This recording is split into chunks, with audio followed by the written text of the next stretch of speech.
Hello everybody, how is it going? It is Billy and I'm back with another gameplay commentary, playing a little bit of Call of Duty Black Ops on Villa. Team deathmatch, actually. Six person team deathmatch? Just standard team deathmatch. I'm not a huge fan of ground war. Some of you probably know that already. But a lot of people hate on like Modern Warfare 3 and me included. I mean, it's not my favorite game, and I much prefer Black Ops. But I figured I'd make a video talking about what Modern Warfare 3 did right. Because in Call of Duty, all the games are different, but mostly the same. They really are mostly the same. And Modern Warfare 3 actually had some pretty big changes to it that a lot of people, were expecting, but they're kind of just like halfway to what people wanted, and that kind of upsets people. But there's not really much they can do about it without upsetting probably even more people than they would have by not changing it, to be honest, because you'd buy the game anyway if they didn't change it, because hell, you're a zombie. You're a Call of Duty zombie, me included. I would still buy the game even if it could have been this game again and I still would have bought it. I don't know why. But things that they did right. I'd say a big thing that they did right was the equipment thing. One lethal piece of equipment. I love that. How in Modern Warfare 3, if you want Claymores, look at me, I'm falling real slow because this guy landed on his head. Sorry. In Modern Warfare 3, if you want to have grenades, you can't have Claymores. And I love that. I love how you need to pick one explosive to have, as opposed to being able to have a ton. Because in this, if you're using Warlord with Scavenger, you can have infinite grenades, and you can have a Claymore, or you can have 2 C4s. And I think they did it much better in Modern Warfare 3. There's a lot more, there's a lot less bullshit. I'll call it bullshit. A lot less bullshit when it comes to random grenade deaths and running into Claymores and things of that nature, because they lowered the amount of the things like that were on the map. And now when I go back to Black Ops, I forget how to throw C4s because I'm used to it being a grenade as opposed to a piece of equipment.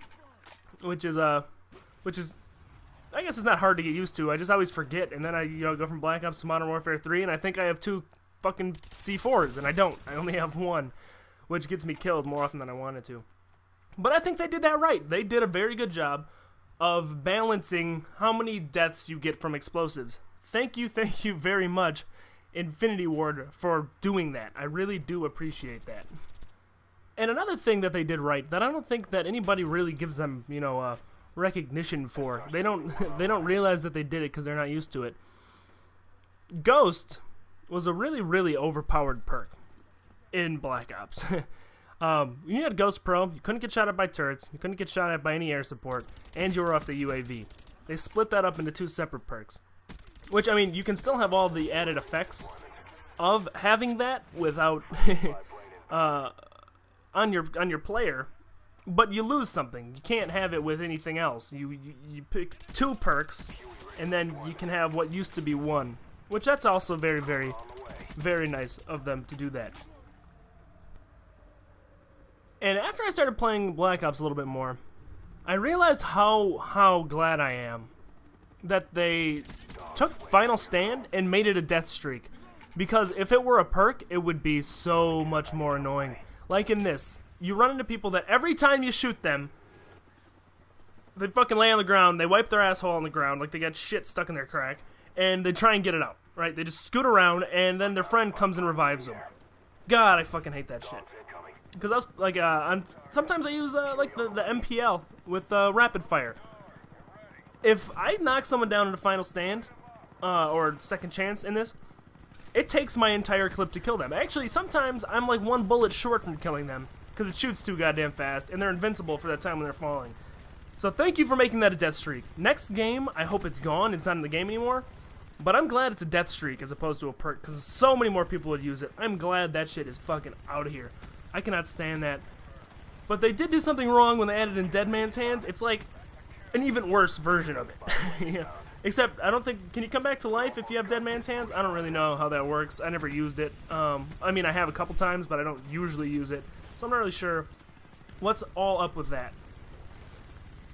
And Modern Warfare 3 did a very good job, believe it or not, of cutting down on campers. There's a lot of campers in Black Ops. There's a lot more places to camp. Because in Modern Warfare 3, when they made their maps, they did it trying to cut out power positions. Towers to camp in, big tall buildings to sit in, windows to shoot out of.